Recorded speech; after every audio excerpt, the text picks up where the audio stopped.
should start to see it. We shouldn't expect outstanding or monumental results to our physique or the way that we move or feel rather. I'm just moving this. Oops, sorry about that. Do that. But we should be seeing the word I would like to use would be patterns of the things that we're doing with our strength training, with our cardiovascular training, the modifications to the way that we're eating, and basic lifestyle changes that might include being more mindful of the way that you're sleeping, the quality and quantity of your sleep. You might be more oriented towards supplementation, for example, which we hadn't really talked about at all, but I'm always ready to field questions on that topic. I'm not a big supplement guy straight out of the gate, so it's not a big part of my conversation. But I keep up with it, and I have the resources to handle those questions. And I would encourage everybody to keep their eye and their focus on the big rocks, the big rock issues. It's interesting. One anecdotal story is, I'm on this a bunch of mailing lists as a former NFL player. One of the perks, they don't get many perks, but one of the perks is that there's one of the retired NFL groups. They just started this new program where they offer this is a brand new thing where they offer. Can you hear that dinging on my phone? I need to get rid of that. And so I never get all these texts from just this one guy. So I'm going to have to mute that. So I'll keep talking, right? So I can get rid of that and keep talking. So.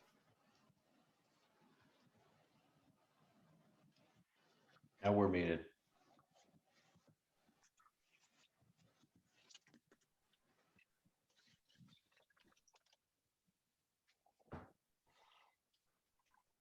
Jack, the Cubs, is that good? Look at Kane's got a Cubs shirt on.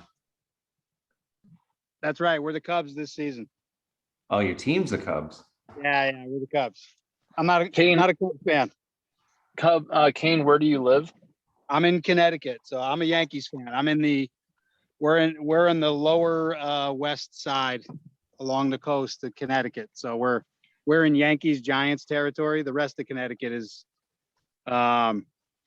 Red Sox, Patriots fans. Right. Yeah, I'm from Chicago originally. Okay, cool. Chicago area. Excellent. I've never made it to Chicago, only through the airport. But it's one of those cities that's on my list. Yeah, if you do, I would go in the summertime. Okay. Or the fall. The spring and winter is just brutal there, but it's a beautiful city. Cool downtown, lots of really cool parks, museums, great ballpark. Yeah, ballparks for sure. I'd love to get there and take in both parks, catch a couple of games. Kane, I took two of my daughters have gone on one-on-one trips with me. One time we took the Amtrak to Chicago. Oh, nice. Yeah, I went to a conference and I ended up not doing anything at the conference. I went to we were gonna go together. We went to one session. I was like, I'm with my daughter in Chicago. Like, this is not important. And we ended up riding bikes and eating pizza and going in the lake. And we stayed in the Hyatt in a top floor, and I got the view of the river. It was just amazing. And then 2 summers ago, I took Molly when she would have been 7, and she had never been on a plane. So we went on a Daddy Molly plane trip and went to Chicago and stayed in that same hotel. Oh, that's it was one of the highlights of my life. We went to the park. All she wanted to do was go to is it Millennium Park, Jack? Yeah, Millennium Park, I think. We go to Millennium Park and have picnics in the park, and there was just all this big. That park is fantastic. There's just cool architecture, amazing food. The pizza is great, but I like living in Colorado. Let's talk about the pizza while we're talking about pizza. So if Pete's gonna disconnect, then we're all gonna go to deep dish. We're working on deep dish pizza. Pete, glad you're back. We were It's Yeah, gonna we were just unravel starting- any progress we've made. Yep, we were just gonna eat pizza and not exercise. Don't do it. So let me just finish that story real quick. So I'm gonna sign up for this free nutritional counseling from this guy, but he included like a small newsletter with this invitation, to get in his calendar for free and get some information. And that little newsletter blip that was included, his emphasis was make sure you get 3 servings of vegetables and 2 servings of fruit a day. And what was the other gem? Try to find, the freshest food you can find. And I'm like, listen, 74% of the population is overweight, 24% is obese. Listen, stop eating fruit. Start focusing on macronutrients, pay attention to how much dietary protein you're taking, be mindful of what the hell you're doing. Like, I just thought, like, 25 years ago, I could have picked the lamest newsletter in the history of nutrition, and it would have said exactly what this guy sent out to all these retired football players. He's got a master's degree in nutrition. So I'm going to get to the bottom of this. And I think I don't want to get ahead of myself, but there is so much misery in this world instigated by people with designations after their name that makes me crazy. And they're in positions of responsibility. I'm in a position of responsibility with this group to make you better. And I take it damn seriously. And that's why I want to impress upon everybody, remind you of the bedrock issues as well as the big rock issues we're going to talk about macronutrients. We're going to talk about the things that make a difference. We're going to talk about weighing yourself once a week, moving more, exercising more in a meaningful way by developing strength, this is separate from nutrition, but it really gets me passionate when I see such lame, sophomoric, old-fashioned, outdated advice to full-grown men. That's not where it's at. So I am studying this thing to death, living it and leading from the front. I just want to reiterate the principles that I have. Methods are many, principles are few. We know this, and to total how many calories, be mindful of how many calories go in. You don't need to weigh your food. If it makes you feel better and that's part of your process that works for you, go ahead and weigh your food. Consider all your macronutrients, but your scale is going to tell you a whole lot. The mirror is going to tell you a whole lot. And the most important thing you can consider, it has been for many years, it will be moving forward, is dietary protein. I got to get off my chest, and I'm going to do a 30-minute consult with this guy and see what he's talking about. I'm just going to keep my mouth shut and listen. I just want to know what's out there. And I know a lot of people are struggling more than they need to struggle because they're getting terrible advice from the government and their stupid food plate on down. The federal government used to be I gotta get off that rant right there.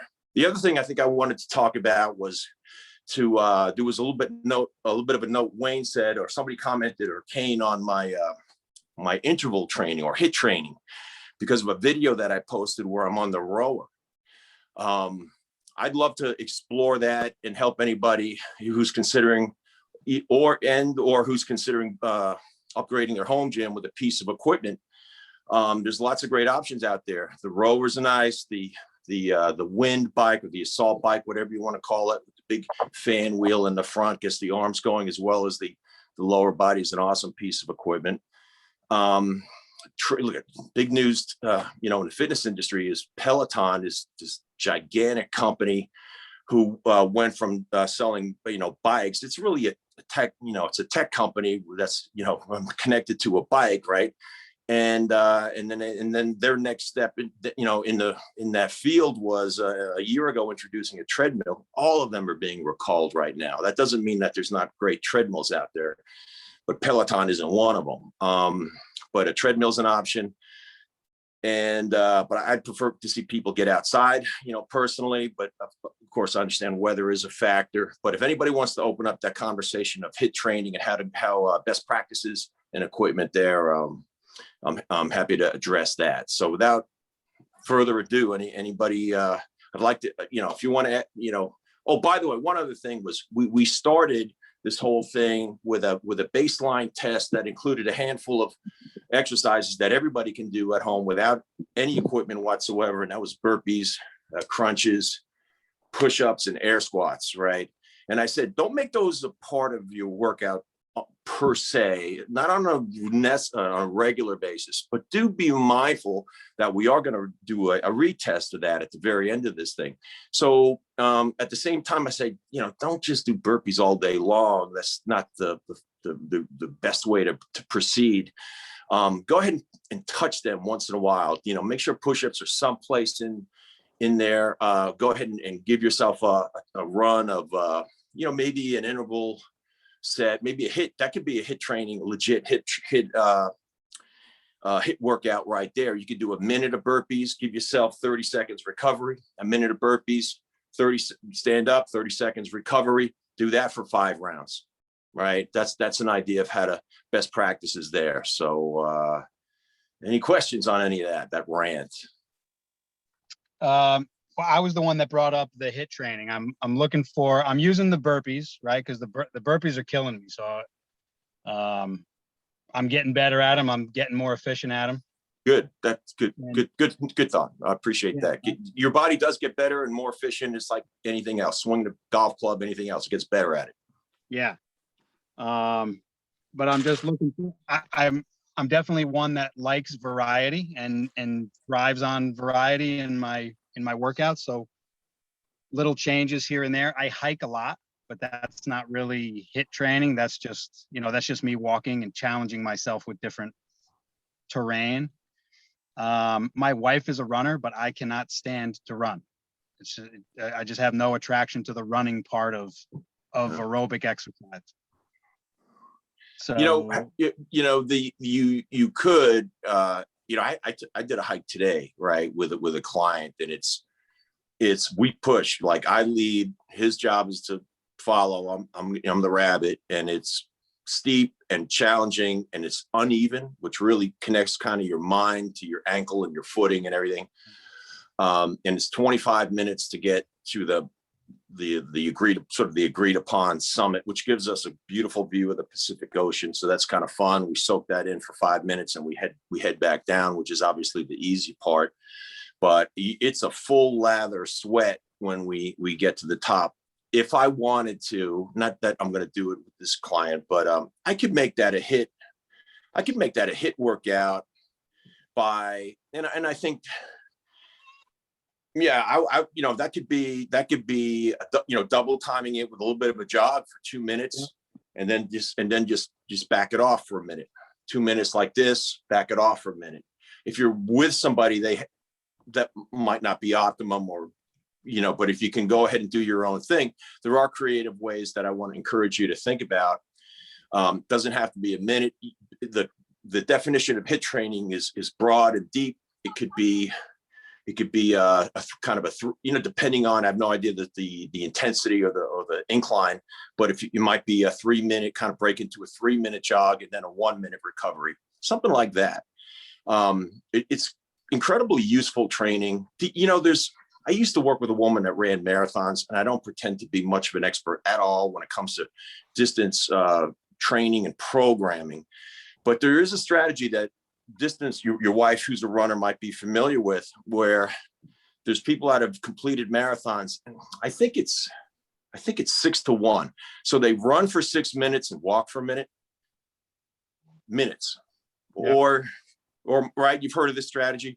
Yeah. And and you go, how in the world, and this woman that did it, she's, give you an idea, she's like a 4.5 hour marathon runner. And the first time she did it, she did a personal best by walking, 1/6 of the way. She actually got faster. So there's all different sort of interesting things happen when you break up your training into intervals. Okay, so that's cool. So Wayne asked on the chat if I've tried trail running, and I haven't. But as I get more conditioned and and better on the trails, because again, this whole year of health and fitness for me ties into me hitting the long trail in Vermont and doing some backpacking across the Green Mountains. So as the conditioning's getting there, I'm catching on to what you're saying about doing some HIIT involved in the hiking, because I do break into an uphill run occasionally when I see a good stretch that, seems like a good mild incline, but it's also a clear path. I might jog up it. I like it. I say go for it. Yeah, go for it. Okay. So just think about that for 1 second. Like there's a term I like to use, and it's called, it's about increasing your capacity. And I think Wayne could put his arms around that in terms of like just hanging around Wayne. What I've learned is one of the great many things I've already learned is that I think he doesn't come out. One thing I love about the way Wayne coaches it, if he was a fighter, it would be a lot of peppering jabs instead of a knockout punch. And he peppers me with like, get more organized and then watch good things happen from it. And I think that, but we can massage things and kind of play with things. And I think we can do that with our physical fitness too. The better we work at it, just like you're getting more efficient at burpees, the more efficient we can be. But if we also want to build capacity. What I think Wayne helps me think about how I could have a bigger capacity going on in my business life. And I think a lot of people are nowhere near the optimizing their physical fitness, optimization. It's big. It could be big. And so some sprints, integrating those are going to give you a greater capacity so that when you're just hammering the hills in Vermont, it's there. That reserve is going to be built into you. Yeah. Cool. Believe it. One thing I found, I mentioned this recently. I really love rucking, walking with weight. I find that I get a really good workout doing that. And I do trail running also, but my favorite workout is rucking because it just feels great. I listen to a podcast and, do some elevation gain, and it just feels really good. What weight do you got on you? I do 20 pounds currently, and I'm planning to start increasing it to closer to 30. Nice. Yeah. I'm feeling you. I think in how many days a week? I'm only doing one, and I'd mentioned I've read a lot about injury, in particular foot injury. I would like to do more, but one seems like a good part of the mix. And what's the time on that? What's the total? I typically do depending on how early I get out, between 3 and 5 miles in under a couple hours. Yeah. So I'm shooting for like a 15-minute mile pace. And I think we've covered this territory a little bit before, but you are very much really distance oriented rather than, more like what a thought that popped into my head was, but it might not fit for you, would be like, why don't you ruck twice a week and just go a mile at a time, or two, say just 2 miles, but see if you can't get faster, or just take a bigger weight and just build bigger motor, like for me, more times than not, I'm very much wired this way and I've just been a lot, I have a pretty extensive background in CrossFit, and people like, oh, CrossFit will hurt you. No, a lot of good sciences came out of CrossFit too. A lot of really smart guys got into CrossFit, and it's made a largely a paradigm shift that says, instead of like all these long duration, very workouts that take a long time to do, just come and crush it faster. And then just understand you're going to build, develop capacity there. I mean, I had people at my CrossFit box that would come in and do CrossFit just twice a week. And their whole goal was like, I had a guy walk in and go, listen, I'm not like a pro, but I'm pretty serious. I take I run 3 marathons a year, take a lot of pride in, I'm a sub 3 hour guy. I want to get faster. I'm young. And all this reading is telling me I need CrossFit. Like, he was like a thin guy. He didn't know much about lifting weights. And he'd show up twice a week and just do like work his ass off to get stronger, which is, he wasn't getting much any bigger, but he truly was a stronger person. His ability to squat, do pull-ups, push weight over his head. He was stronger, and that's what he wanted. And what did he get out of it? He ran faster. Nice. So Yeah. A good idea. I really Okay. like where you're going with this capacity idea. I'm interested in that. Like it strikes me that the first step is to just integrate movement into our life consistently. And you know, I've told you, like, one of the insights you gave me is, why not just move every day? Like, humans have moved every day, and unless we're like some kind of scientific high endurance training athlete where maybe there is a reason to take a true rest day, just try to move every day. And inevitably what happens to me is every week there's a day where something comes up and I actually don't really do very much. And like, I'm doing baseball too, and I do all the workouts with the boys. The other coach walks everywhere. I run with them. I try to race them. Some I love bitches. it. And I love it. do the med ball workouts. So then those nights, like, that might be all I do. I asked about trail running, Kane, just because, like, I don't really like running on the road that much, but man, like slamming down a trail, and now people probably pass me, but being able to and Sean has done some of this, like going down a hill and passing somebody in the woods and veering off the trail is, I don't know, feels really good. So it is different. Yeah. But this thing about capacity, Pete, like I'm interested in that, like pushing in a couple areas. And this HIIT thing, I'm curious, like what, maybe, and I should just watch your videos and say, what do you do? But like, I know you do there's some exercise with dumbbells that are HIIT. Oh yeah, the thrusters. Multi-step or something. Yeah, or compound exercises. But like, I just want to, that's a great point. Oh, I just walked away for a second. These are my first trail runners, because all these years I got this one client in particular who likes to hike. I always just took my running shoes, but this is the first time, and I just got these a couple months ago. Love them to death, but they don't have a lot of support. If anybody had a recommendation of like really give me lateral support, that's my next. But that's a good move. I'll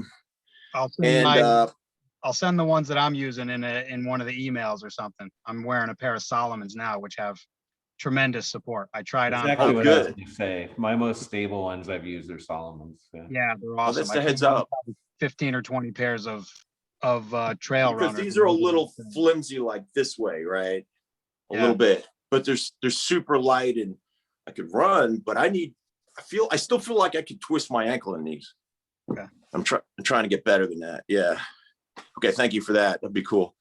And then, so for example, I think Wayne might've mentioned a thruster, which is you take some dumbbells, could be a barbell, and then you just go into a full squat, and then you press. So you could call that a squat and press. The nickname for that is a thruster. Say, for example, I grabbed a couple of 20-pound, got 20 pounds in each hand. It could be a medicine ball for that matter. And I got to be. You doing it? Here, I can't. How you doing? I missed it. There it is. Here? Yeah, there it is. 15s. I'm looking at. I see it now. Oh, they're 50s, man. Yeah. So there's Like a thruster, right? So here. So give me this, right? So give me with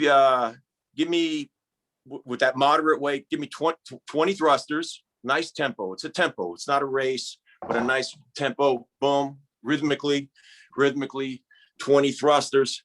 Dump them on the ground. Go ahead and give yourself 30 seconds. Repeat that 5 rounds. That's an awesome HIIT workout. That's a total body HIIT workout. Simple is good. You want a little more? You want a little more interesting than that? Okay, let's go thrusters, 30 seconds recovery. Let's see, 15 thrusters, 30 seconds recovery, 15 burpees, 30 seconds recovery. Go ahead, we'll call that 1 round. Go ahead and get 4 rounds of that. So that's thrusters, recovery, burpees, recovery, 1 round. And let's go ahead and get 5 rounds of that. Okay, so each round would take you however long it takes you to do 15 thrusters, and then you're just going to give yourself a little bit of recovery. Go ahead, so that you can push that hard. If you don't use the recovery, then it becomes the same thing as I jogged a mile or jogged 3 miles, and then we're joggers. you're a jogger. I don't think too many people are aspiring to look like joggers. You know, they mostly look skinny fat. But somebody who lifts weights, when they walk in the room, male or female, that takes your eyeballs. They go on to that person, not the jogger. You know, that's what I'm about. And besides, when you get older, you're not gonna wish you did more jogging. You're gonna wish you were stronger. Hey, can't even open this. Could you help open this applesauce for me? Every part of your body is going this way as you get older, unless you push back against it with strength training.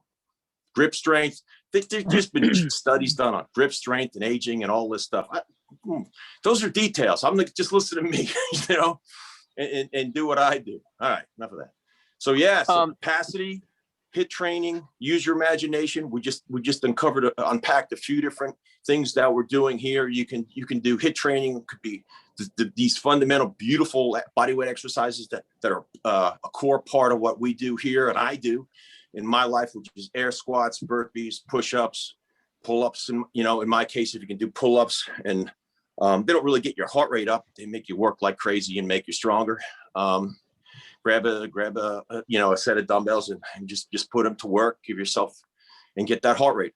Again, one of the principles that makes something a high intensity interval training would be to get your heart rate way up, like at 80%, like something not a little bit up like a jog, but way up like you ran a sprint to half the length of a football field. So, and then let it come down.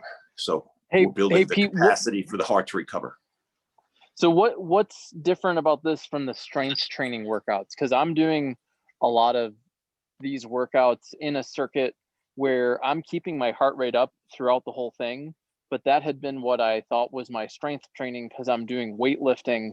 I found that the workout or the exercise that gets my heart rate up most is actually lunges. For some reason, lunges with weight, like that. When I do that, my heart rate is definitely elevated. And then I do other workouts in a circuit. Okay, so that's a great question. So perfect example. So the example I like to use and say, listen, there's no perfect workout. Most workouts sort of move into each other into rather than very specific domains. There's a little bit of amalgamation of all that the benefit that you can get from these workouts. But just to show you a very, very exacting example would be one of my great mentors in my life was a world powerlifting champion named Fred Hatfield, who had a PhD in sports psychology, and somebody gave him the nickname of his best lift was the squat, and they called him Dr. Squat. You can Google Dr. Squat. He passed away a few years ago, and so he had a full-time job. He was a world champion powerlifter, and and I trained with him for years, and all he focused on was the squat exercise, the bench press. There's three lifts that compromise the sport of powerlifting: the squat, the bench press, and the deadlift. And that's all he would do. He would do maybe a little bit of some dumbbell overhead press and maybe some dumbbell rows to strengthen the muscles in the middle of his back. That was it. He didn't dare do any cardiovascular exercise. He was trying to gain weight because he was a super heavyweight. Now that workout, what he did in the gym was extraordinarily effortful. It was very intense, incredibly intense. He needed 5 squatters because he put 900 pounds on the bar, bending like you need 100-pound plates to get that much. You need a special bar that won't break. And he squatting, it's electric to have been around one of the strongest human beings to ever walk on the planet. But that workout that he did, which made him a champion and a legend, I would not suggest that anybody do. It was very specific to what he wanted to do. You're doing some strength training that's getting your cardio going. It's a real mixture. but you're never going to get really strong like a power lifter. You're never going to develop muscles like a bodybuilder. You're going to, and that's an interesting mix, much closer to the a hybrid like CrossFit does. Has your heart rate going up all the time. Champions in CrossFit usually work out 2 times a day. One like a mixture where they're strengthening as their heart rate is up, but they also have a committed second workout just to get strong. Or you could do a similar thing by on the alternate days of your hybrid training, you would slow it down because you will never get really strong. I know that's like, how do you define really strong? But you will never get really strong or really muscular if you're breathing heavy while you're lifting weights, because your demand for cardiovascular, you know why we breathe hard? It's not because we're struggling to breathe in. It's because we're struggling to exhale CO2, right? So your body's going like this. You can't maximize a bench press or a squat or anything when you're going like this because you're breathing so heavy. Makes sense, right? So that's a long answer, but it explains why I think most people would benefit from a committed and designated strength exposure to strength training at least three times a week, so that they can really get stronger. And then at other times, make sure their cardiovascular system is gaining exercise. That was way too long an answer, but I hope that makes sense. No, that makes a lot of sense. And the person who designed it for me was a CrossFit gym owner who trains elk hunters. So he created it. I think I'm going to like this guy. I think I like him already. Yeah, great. But he's also way bigger than me, so part of the goal is to get bigger and stronger. And I had thought that was my strength workout, and I was getting a little confused on what I needed to do for my cardio and HIIT training. I started doing jujitsu recently, and I found that was a really surprising cardio workout. Like, it was really demanding on cardio. Just the warm up, right? The warm up, yeah, was hard. And then, but like grappling with someone and getting up off the floor and then doing it again. So I'm just trying to put all of it together in a week. Yeah. Really good. I like the way you're thinking about all of this. It's really good, Jack. When I worked with you the first time, Pete, that was a big insight for me. Is you told me to take at least 1 minute between sets when I'm strength training. So I set a timer for 60 seconds on my phone, because otherwise I would go to the next thing. And I used to go rapidly from exercise to exercise. And I think I've definitely gotten stronger since I did that with you, slowed it down and take that rest. Yeah, I mean, it's been studied like crazy. So like how much, if you're trying to meaningfully get stronger, so you can go from bench pressing this much to that much, like really very few people actually get to our age and get stronger. But if you're trying to do it, you can do it. And so there's been studied like crazy, like how much recovery time do we want to put in between those exposures to that training? What makes muscles grow anyway is exposure, putting our skeletal muscles under mechanical tension, right? So how you do it, whether it's body weight or whether it's with a dumbbell or that's all semantics, really, but it's putting our skeletal muscles under mechanical tension, then giving them a chance to recover, because there's all different, once you place that stress on your muscles, there's all kinds of physical adaptations that need to be going on. Some of it is metabolic, like your muscle fibers needs an opportunity to recover, and some of it is neurological. Your brain sending that signal that innervates your muscles, that need the Golgi tendon apparatus, and all those things need an opportunity to recover. Using the example of Dr. Squat, he would on his heavy, not all of his days were super heavy, but on his very heaviest strength training days, he would wait 20 minutes in between sets of squat. It takes a long time. And workouts are really long. It's like, 2 hours to get all the work in, but that's how much. But he was doing that to allow his central nervous system to completely recover between sets. But that's again, that's not here or there, but that's just how the muscle science works.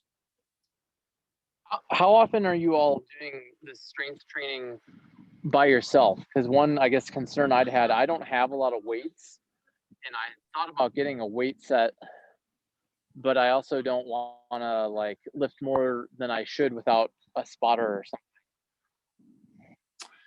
Oh, that's good. Well, that's a good question. No, so I mean, there's pretty simple ways, to that you can go how, that I feel very comfortable coaching about without, you wouldn't need a spotter, like I'm safety first, and but when you're doing well, straight out of the gate, right? Some exercises we've talked about is, and you've mentioned yourself, is lunges. Many different types of ways to lunge. You can hold on to you can put on your ruck pack. You can hold a dumbbell or a med ball or something like that on against your chest for some additional loading, and then do your walking lunges. Do your, what I prefer is back step lunges that really hits your booty, and then you could combine that with push-ups, right? So you with the vest on, or go ahead, you want to make it more challenging, elevate your feet with a weighted vest on. Now you're really cooking with gas, making some place your hands closer together. Or try this, called a diamond push-up. So you're just, you're pushing like that. You're gonna smoke your triceps and the muscles in the center of your chest. There's just two ideas. You don't need a spotter for any of that. If you could hook up some bands above your head, you're pulling them down. Now you're getting your lat pulls and developing. And plus you're a pretty light guy, so you might be a good candidate for a pull-up bar. Boom, jump up in there, grab your pull-ups. You're off and going. If you did those 3 exercises 3 times a week for 4 sets of whatever, you're going to get stronger. I mean, most people on the planet don't even do that much. Diamond push-ups, pull-ups, and what was the third one? Lunges? Yeah, back step lunges. Again, centrally load yourself, use your vest or use a med ball or grab some dumbbells or whatever you want, because you're younger and stronger than most already. So just make these things challenging for you, and it's going to be rock and roll. It's going to be awesome. Cool.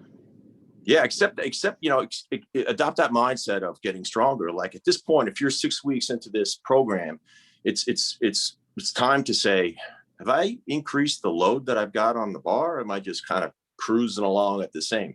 Am I doing more push-ups now, or is it about the same?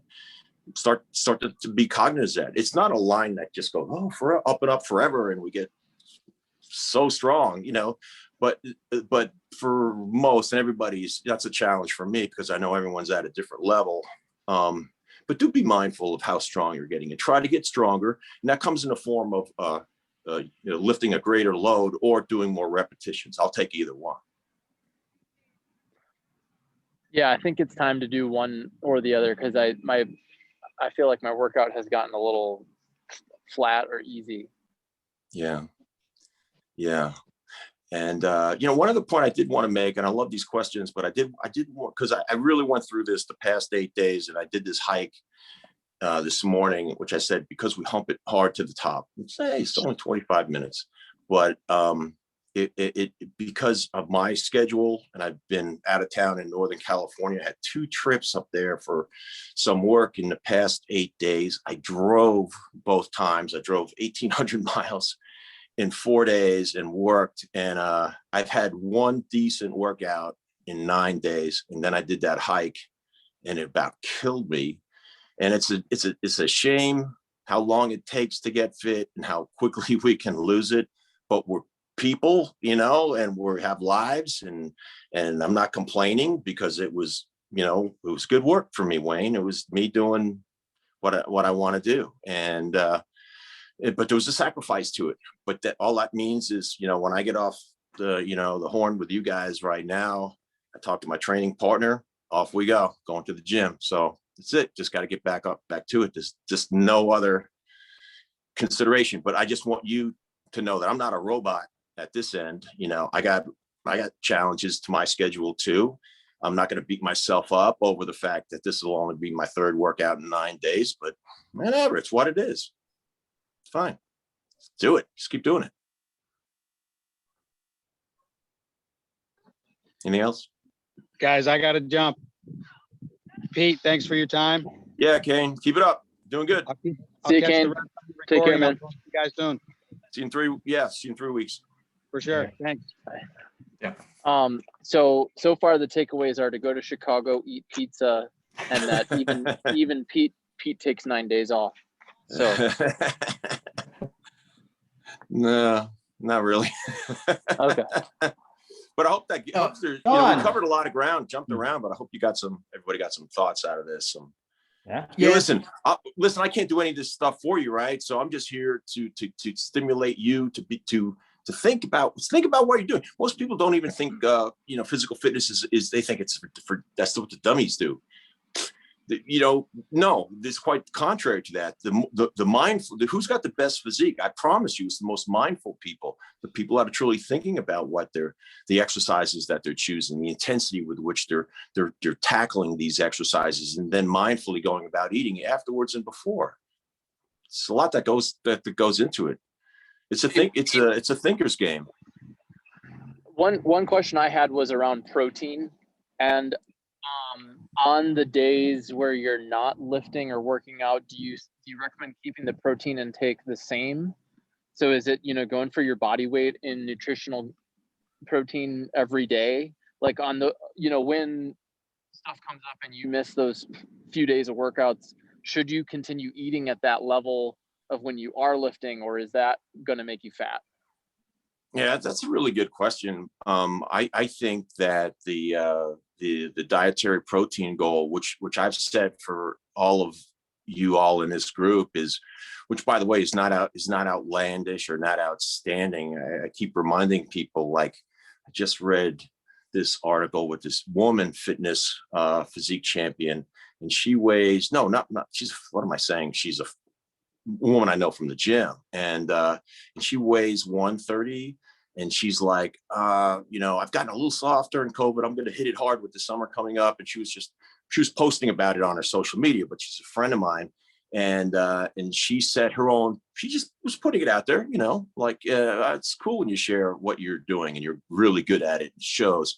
And she weighs 130. She's around 30 years old, and she consumes 160 grams of dietary protein a day.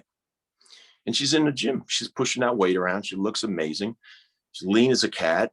And there you go. So when I say eat 1 pound of dietary protein per pound of your goal weight, what you want to weigh, whether that's up or down from or the same as what your scale weight is now, do it. And don't veer from that. If you're going to, should you consume fewer calories? If your goal is to lose weight, do I want you to consume? Yes, fewer calories on the days that you're burning fewer calories. It only makes sense. I do the same thing when I feed my dogs. I mean, I literally watched a 5-minute video on this couple someplace in middle America that rescues beagles, and they showed how many obese, I'm saying fat, a beagle that should weigh 42 pounds, somebody dumped off to them that weighed 102 pounds. And it was 3 years old. And the first thing they had to do was replace both of its knees. They put the dog on a diet. They took it to a vet, needed a double knee replacement, or else they're going to have to put the dog down. And that makes me nuts. If you can't even take care, how you control a dog's weight, you decide how much food you're going to put in the bowl. That's it. And I have 2 dogs. I love them to death, and it's abusive, and it makes me nuts. But people, there's a little more to it with people, because when we eat, we have emotion. We sometimes we want to just feel like eating something to soothe us a little bit, and we deserve that. We shouldn't be like burning all the time, right? We all have lives and stress, but there's more. It's more complex when human beings feed themselves. And that's why I'm here to try to help people. But there's no excuse for fat dogs. So pets makes me nuts. But that's what's out there. That's what we're up against. We're so far ahead of the curve on all that. We're just refining, fine-tuning our own machine, with not looking for perfection, but looking for excellence. That's it. That's all. I can't do better than that, Wayne. Sean gets This has been a great call, Pete. I really like what I'm going to focus on is when I'm doing my strength, focus on the strength and slow it down. I kind of had been going way too fast. And I think every time I'm doing strength, I'm working at an elevated heart rate, just because that's kind of all the exercise I've ever done is at an elevated heart rate. So Yeah. like that was a big takeaway. And then the short, intense workouts on the HIIT, getting something in, the 4 or 5 sets, a quick HIIT workout, you get a lot. Right. But the Can I just jump strength in? is a big thing. Yeah, go ahead. Right. But first of all, bam and bam to your 2 points. And, when I posted something recently on social media, Wayne, about HIIT training, and I encourage comments and I like it, but, and somebody gets on my thread and he goes, oh yeah, I do a HIIT training just like you, except I do it for 35 minutes. It's not HIIT training. That's not HIIT training. That's 35 minutes of interval training. But understand, HIIT training is designed so that you're whipped after about 6 minutes, maybe 10 on the outside, but probably not. But it can be as little as 4 minutes. But really, that sweet spot's probably 4 to 8 minutes. I mean, I want you to be busted. Oh yeah, I did that for 35 minutes. I don't have the time to tell this guy and whatever and have him push back against me. That's not HIIT training. It's not high intensity. There has to be a definition of intensity, and it is hard to get an exacting definition of some of these things. And I got textbooks this thick. We can read the definition of it. But just trust me. Let me do all that reading and say, just bust your ass for 8 minutes and go home. That's it. The HIIT stuff, yeah.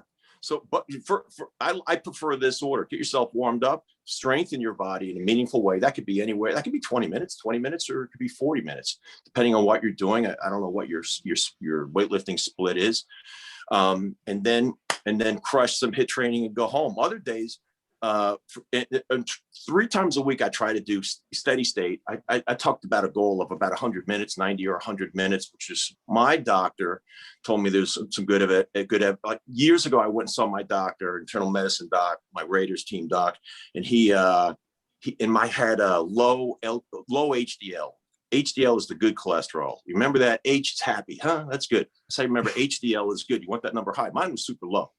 And it's just it runs in my family. My brother's the same way. And he said, that's not good, right? He goes, you need your HDL to go up. I said, how do I do it without taking medication? He goes, you get 100 minutes of steady state cardiovascular exercise a week. I said, you sure it works? He goes, I'm pretty sure it works. I go, how about this? I'll see you in how long would it take for it to work?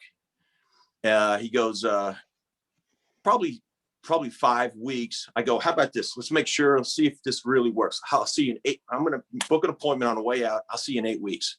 And you take blood. It goes, good. That's why we get along, right?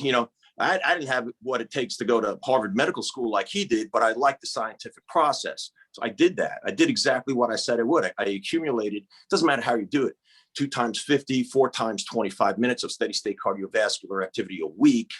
I did that. I went back and my HDL went up by 30 points. Problem solved.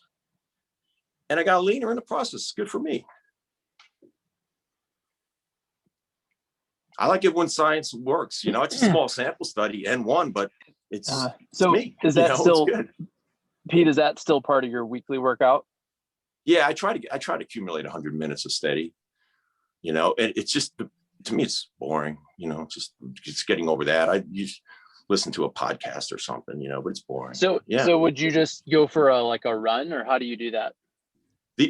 These days, my back's not feeling so great these days. So I'm using the elliptical. It doesn't matter as long as you get to like 70% of your 1 rep max. It's easy to do on anything. I'm kind of over the bike right now.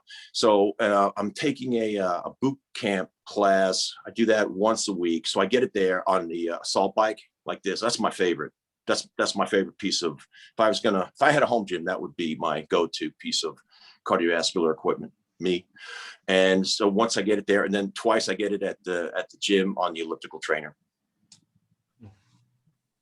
It doesn't matter. Cool. All right. Is it? No. This was good. I would say I picked this up. I was thinking about Sean. I used to do that same thing. And then Pete said about, hey, take a minute rest and everything. I have this med ball workout I do, and it's fast. And I would do this with a 6-pound weight all the time. I wrote down all the exercises. I just started doing 12 reps with a 15 pound and taking a minute in between sets. And then I go back to the 6 pound. It's amazing how the 6 pound now is like light, like nothing, like. So I've learned like mixing it up like that is slow it down, write it down one day, and then another day do it fast. I don't know. Yeah. And doing what you're saying, doing the check of where you're at, like my overhead presses, I started with like 20s, 15s or 20s and doing them. And then this week I grabbed the 30s, and you can do it with a 30. You're like, it's a little more, a little more push. You had mentioned about just doing more weight, a little less reps to mix it up every now and then. And so now 30 is your baseline, but it's it's coming around. Yeah, that's a good, here's just like a human behavior, Wayne. I think that, like, I don't know, like, and I understand people want to be safe, but like, when was the last time, if you have a gym that's got, let's say, a selectorized equipment, for example, okay, and you were doing a lat pull down, I'm just going to use it. It's just an easy example. And you get in such a routine of like putting it right in that weight, whatever that number is. 90 pounds. That's my weight. 130 right there. I'm going to go like this. And when was the last time, if your weight is here, is you just went, I'm just going to put it in that peg hole that's 3 weights heavier. What's the worst thing that can happen when I pull on this ball? My shoulders, my arms going to fly off if it's heavy. Try it and see if you can get 3 reps or 5 reps. You might surprise yourself. Just go heavier one time. You might not want to stay there for the rest of your workout, but challenge yourself to go heavy. You got to pick your moments. That's not a good idea to do with a bench press, for example, or a squat, but there's a whole bunch of different exercises. Like, when was the last time you challenged yourself? You picked up some heavier dumbbells, for some bicep curls. Man, it's so easy. It's not like we're bad people, but it's easy to fall into these habits. And one of the things I posted, I think a couple of weeks ago, was what's like the super simplest way to create variety in your exercise. Right out of the gate, very simply, have a heavy day and a light day. And let me define that. So a heavy day would be 8 or fewer reps, and a light day would be 12 or higher reps. That's all. That's nothing fancy. So you will use different size weights there when you're doing, 4 sets of 6 for your curls or whatever. And then the other day you'll grab a different weight, a lighter weight, because you're going to do 4 sets of 15. It's going to feel very different. And it does elicit a truly different, physiological response to your body. And that variety is nice. And it's super easy to do. And you can apply that to everything, lunges, everything. And no different than we apply a variety when it comes to steady state cardiovascular exercise versus HIIT cardiovascular exercise. It's good.